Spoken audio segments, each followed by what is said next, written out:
Alors justement sur cette question, André Guélin, on dit Michel Molin n'a pas eu de successeur. Vous êtes quelqu'un qui travaillait depuis longtemps sur ces questions-là. Vous l'avez prise en charge personnellement. Vous avez des thésards qui travaillent avec vous sur ces questions-là. Mais néanmoins, quand je vous ai présenté le propos de cette émission et donc le fait que peut-être les historiens ou les jeunes historiens s'intéressaient peu à cette question-là, vous me dites oui, effectivement, pour la période contemporaine, en tous les cas, il n'y a pas des dizaines et des dizaines de jeunes historiens qui travaillent sur ce sujet-là. Est-ce que vous pouvez expliciter ce propos, André Guélin ? Permettez-moi de vous répondre par un détour et en suivant le propos de Mme Gauvard. Je crois qu'à l'époque moderne, tout va changer. Autant à l'époque médiévale, on ne trouve pas de définition claire. Je me suis posé la question, quand j'ai commencé à travailler sur la pauvreté, de trouver une définition. Et donc, par conséquent, je me suis dit, il faut travailler sur l'historicité. Et à l'époque médiévale, il faut bien reconnaître que le pauvre est tellement intégré, immiscé dans la société, qu'on ne le voit pas apparaître. C'est seulement à l'époque moderne qu'on va commencer à catégoriser. On va dire, il y a des mauvais pauvres et des bons pauvres. Des mauvais pauvres, c'est les errants qu'on repère bien. Les vagabonds, donc ça c'est le travail de Foucault là-dessus. C'est le travail de Foucault, c'est l'hôpital général. Ou celui d'Arlette Farge, oui. C'est la galère, etc. et tout. Et on voit bien la date tournant, la date clé dans l'histoire. C'est le XVIe siècle.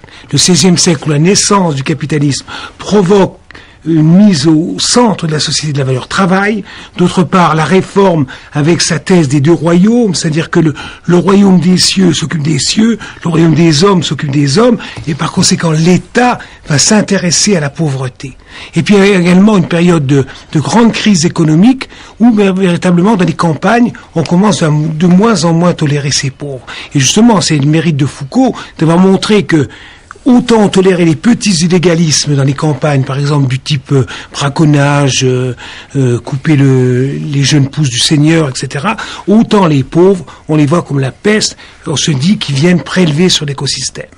Et alors justement, pour rejoindre maintenant l'époque contemporaine et pour faire le lien, moi, j'ai voulu travailler sur cette question à l'époque contemporaine. Pourquoi ? Pour des raisons personnelles, certainement, mais également pour des raisons de carence historiographique. Je me disais, mais comment ça se fait que ce continent vaste de la pauvreté, en gros 20% au début de l'époque contemporaine, c'est à la fin de la Révolution, et encore 10-15% aujourd'hui. Donc c'est vraiment une masse de personnes. Et comment se fait-il que les pauvres n'étaient pas comptés dans l'histoire ?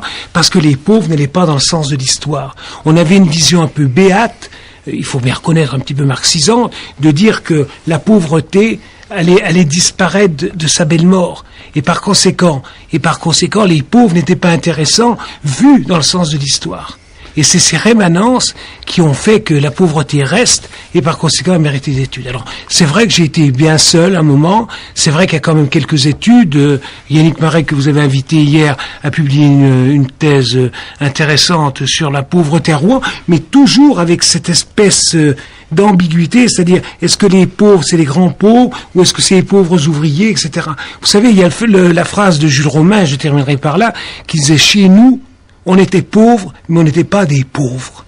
Ouais. Et c'est justement la grande ambiguïté de l'époque contemporaine. Et grande ambiguïté qu'on peut noter, Alain Faure devait être avec nous, spécialiste du logement social, du logement et des garnis par exemple, et puis il ne pouvait pas être au dernier moment avec nous aujourd'hui. Et il note dans un article qui d'ailleurs va être repris dans un livre bien plus vaste aux éditions Créafis, je crois dans quelques temps, l'année prochaine, la classification qui a été faite des hôtels garnis à Paris en 1832 et reprise par Villermé au moment où il étudie le choléra dans Paris, donc à ce moment-là. Et donc il y a des hôtels de 5 classes.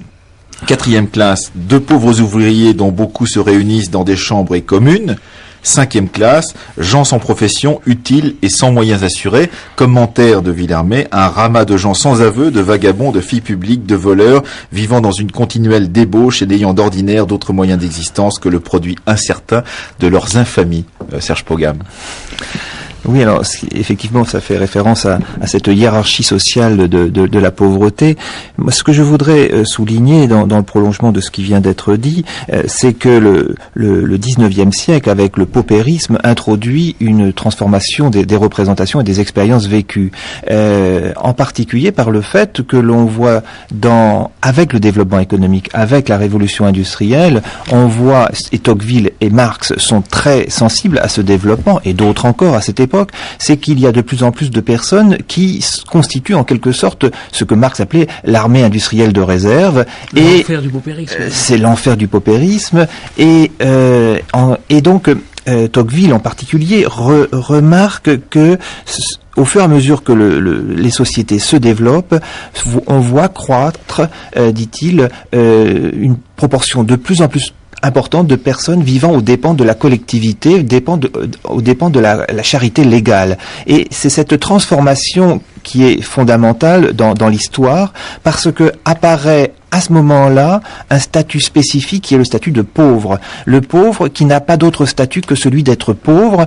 Ainsi donc, on peut distinguer le pauvre qui travaille, qui a une profession, le pauvre ouvrier qui a un rôle dans la société, qui peut être utile, qui participe à l'activité économique, et celui qui dépend des autres. Et donc, de ce fait, on peut voir la condition de ceux qui sont pauvres et rien que pauvres. Ça, c'était la définition de Simmel. Elle me semble tout à fait valable aujourd'hui. Préciser pour les auditeurs, Jörg Simmel, donc c'est au début du XXe siècle. Au début, c'est un texte de 1908, effectivement, qui est assez fondamental pour la sociologie de la pauvreté, au sens où il met l'accent sur véritablement le statut des pauvres, qui pour lui dépend en grande partie donc de l'assistance. Alors on se plaint souvent de la difficulté de traduction et du fait que certaines thèses ne sont pas publiées 10 ou 15 ans après qu'elles aient été soutenues à l'étranger, mais alors là, Simmel, il a fallu 100 ans presque pour avoir la traduction française. Oui, 90. C'est vous qui l'avez fait traduire aux presses universitaires de France. Patrick Singolani. Oui, non, moi, ce que disait Monsieur Guélin m'évoquait deux choses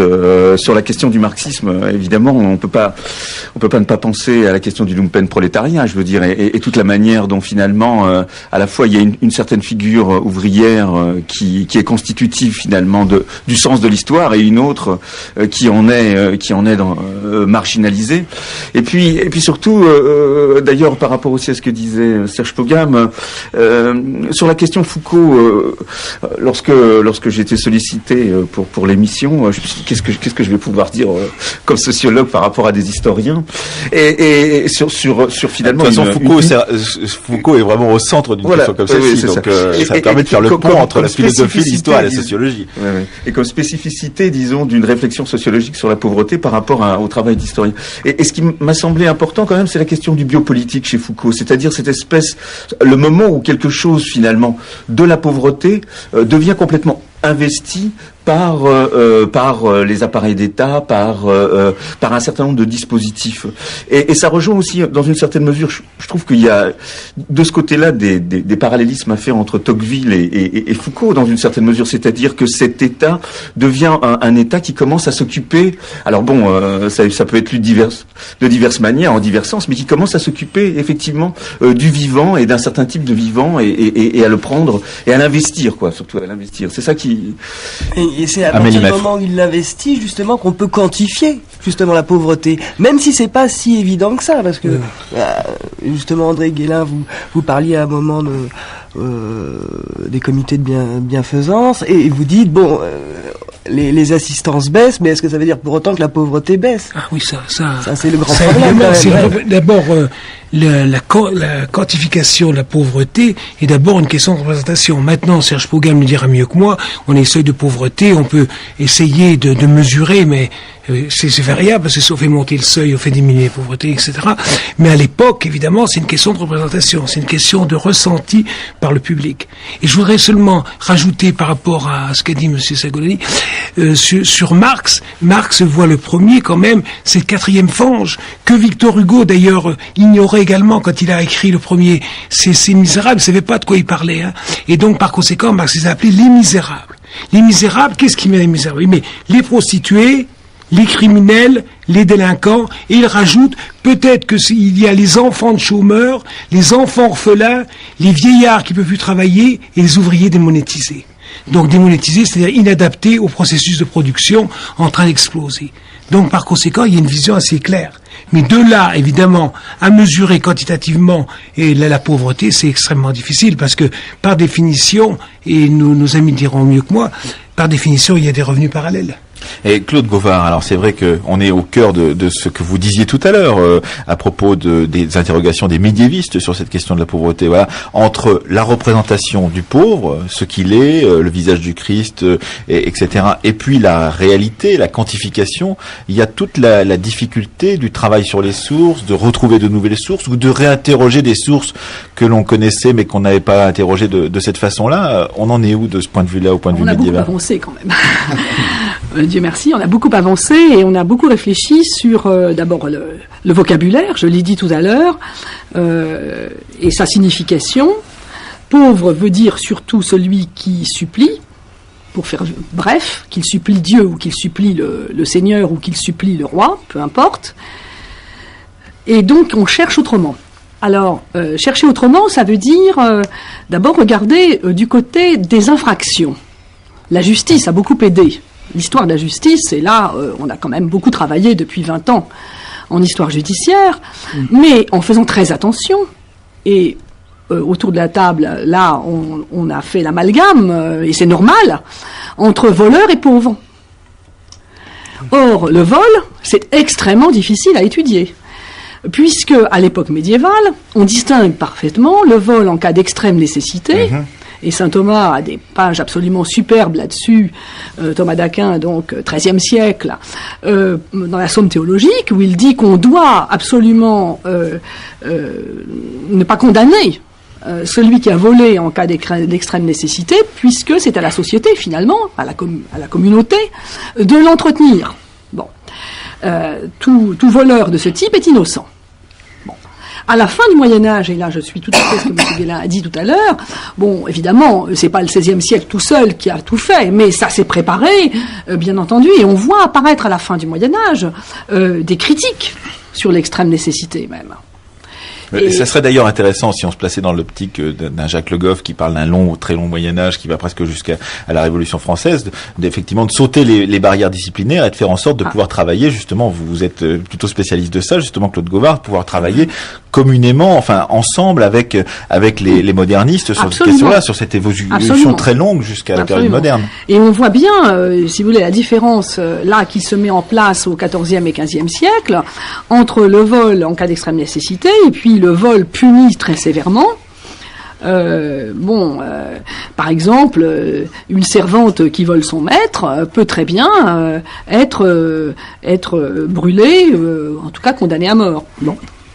Alors, il y a donc un premier élément, la criminalité, qui nous a fait avancer. Ouais. Qui nous a fait avancer et réfléchir, avec l'idée tout de même que tous les criminels n'étaient pas forcément des pauvres.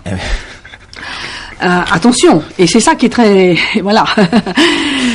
Donc, plus on avance, plus ça devient complexe. Plus ça devient complexe. Mais ça nous a permis quand même de voir les choses de plus près. Et là, il y a de très belles études qui sont en cours et qui renouvellent l'histoire de la pauvreté, cette fois-ci sur la dette. Et là, on n'est plus au criminel, on est au civil.